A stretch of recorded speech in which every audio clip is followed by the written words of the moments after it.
बिस्मिल्लाहिर्रहमानिर्रहीम। अस्सलाम वालेकुम। मैं हूँ शफ़ाक़त अली और आप देख रहे हैं शफ़ाक़त उर्दू पॉइंट।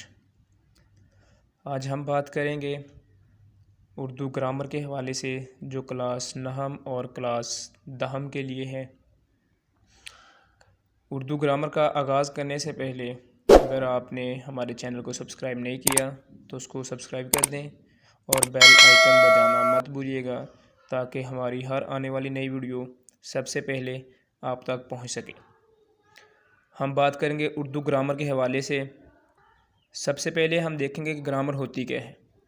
हर ज़बान को समझने और सीखने के कुछ असूल और कवानीन होते हैं जिसे हम ग्रामर कहते हैं। इसी तरह उर्दू ज़बान के लिए भी कुछ असूल और कवानीन बनाए गए हैं जिन्हें हम उर्दू ग्रामर कहेंगे। इन कवायद को सामने रखते हुए हम उर्दू ज़बान को ठीक बोल भी सकते हैं और उसको समझ भी सकते हैं आसानी के साथ। ग्रामर के दो हिस्से होते हैं, एक हिस्सा सर्फ है और दूसरा हिस्सा ना। पहले हम देखेंगे हिस्सा सर्फ।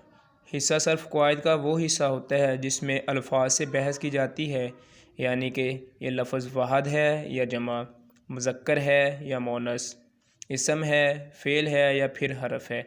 इसे हम हिस्सा सर्फ कहते हैं। इस हिस्से में सिर्फ़ कलमात और अल्फाज ही मौजूए बहस होते हैं।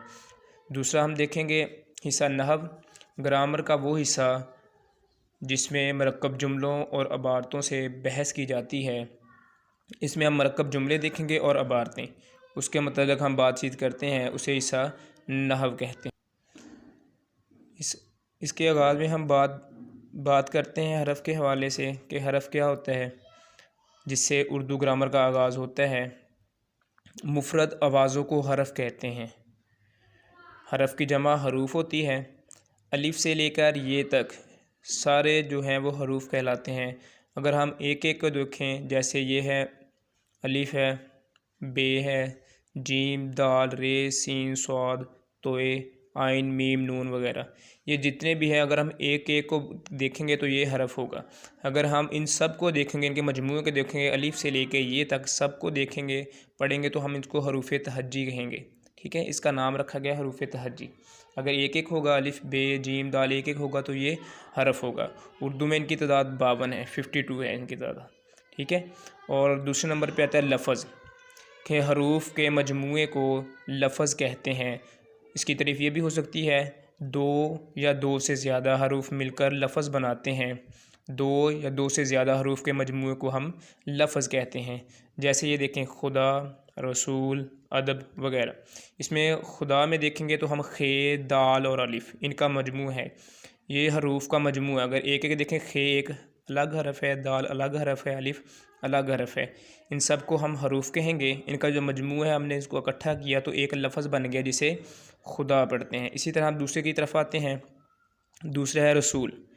रे, सीन, वाओ और लाम, एक एक देखेंगे तो हरफ होगा। रे अलग हरफ है, सीन अलग हरफ है, वाओ अलग हरफ है, लाम अलग हरफ है। इसका जो मजमू है, जो हरूफ का मजमू है, वो मिलकर उसने एक लफ्ज़ बना दिया जिसे हम रसूल कहेंगे।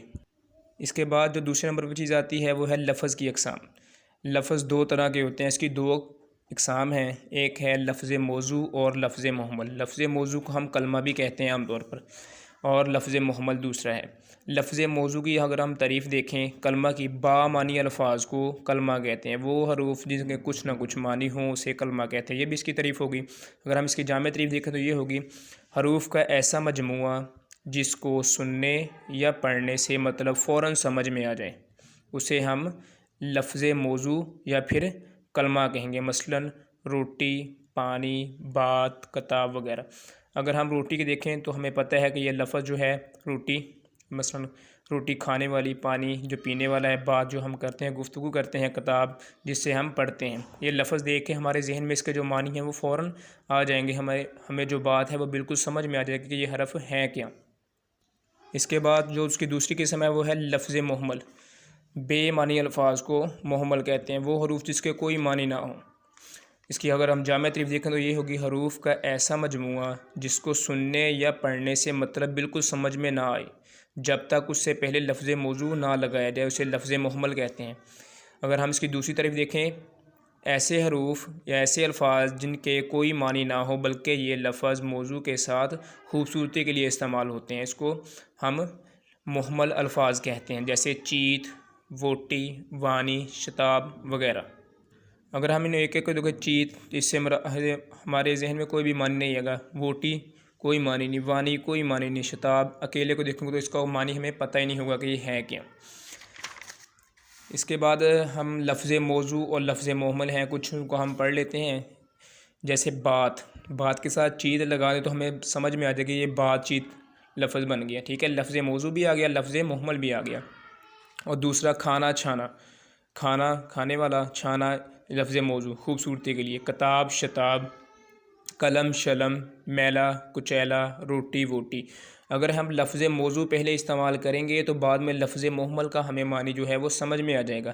اگر ہم ان کو اکیلے کو پڑھیں گے تو ہمارے یہ ذہن میں نہیں آئے گا کہ یہ ہے کیا، اس کے معنی ہمارے جو ہیں وہ کلیئر نہیں ہوں گے۔ اگر لفظ موضوع ہوگا تو ہم اس کے معنی جو ہے وہ کلیئرلی ہمارے ذہن میں اس کا مطلب جو ہے وہ فوراً سمجھ میں آ جائے گا، جیسا کہ میں نے آپ کو تعریف میں شروع میں بتایا کہ یہ لفظ موضوع کیا ہے، لفظ مہمل کیا ہے۔ امید کرتا ہوں آپ کو یہ سمجھ میں آ گئے ہوں گے۔ اس کے بعد ہم پڑھیں گے کلمہ کی اقسام، کہ کلمہ کیا ہوتا ہے۔ لفظ موضوع یعنی کلمہ کی اقسام، کلمہ کی 3 اقسام ہوتی ہیں کہ اسم، فعل اور حرف۔ اسم جو عربی زبان کا لفظ ہے، اس کے معنی نام کے ہوتے ہیں۔ کسی شخص، چیز یا جگہ کے نام کو ہم اسم کہتے ہیں، مثلا علی، کتاب، گھر، ملک وغیرہ۔ کسی بھی چیز کا جو نام ہوگا، جگہ کا ہوگا، شخص کا ہوگا، کسی کا بھی نام ہوگا، اسے ہم اسم کہیں گے۔ دوسرا نمبر پہ آتا ہے جو وہ ہے فعل۔ فعل کام کو کہتے ہیں، کسی بھی کام کا کرنا، ہونا یا سہنا زمانے کے لحاظ سے پایا جائے تو اسے ہم فعل کہیں گے، مثلا کھانا، سونا، رونا، کھیلنا، پینا وغیرہ۔ کوئی بھی ہم کام کرتے ہیں تو اسے ہم اردو گرامر میں فعل کہیں گے۔ اس کے بعد جو اس کی تیسری قسم ہے وہ ہے حرف۔ وہ کلمہ جو نہ اسم ہو اور نہ ہی فعل بلکہ اسم اور فعل کو ملا کر مطلب پورا کرے۔ اس کے وہ خود کچھ نہیں ہوتا لیکن اسم کو اور فعل کو آپس میں ملانے میں مدد دیتا ہے، اسے ہم حرف کہیں گے۔ اس میں کا، کی، کے وغیرہ، اس کے بعد نے، سے، کو، پر، تک اور میں وغیرہ، یہ اسم کو اور فعل کو آپس میں ملاتے ہیں تو اسے ہم حرف کہیں گے، ٹھیک ہے۔ امید کرتا ہوں آپ کو یہ ساری باتیں سمجھ میں آ گئی ہوں گی۔ امید کرتا ہوں کہ آپ کو میری یہ باتیں جو ہیں وہ سمجھ میں آ گئی ہوں گی۔ میں نے کوشش کی ہے آپ کو اردو گرامر کا جو آغاز ہے وہ آسان الفاظ میں آپ تک پہنچا سکوں، کوشش کرتا ہوں۔ انشاءاللہ ایسے ہی دوسری جو ہے اس کی مزید آگے جو ویڈیو ہیں وہ بھی لیکچر وائز ایسے بنا کے اپلوڈ کروں ایک ترتیب کے ساتھ، تاکہ آپ کو اس کا فائدہ ہو۔ شکریہ، اللہ حافظ۔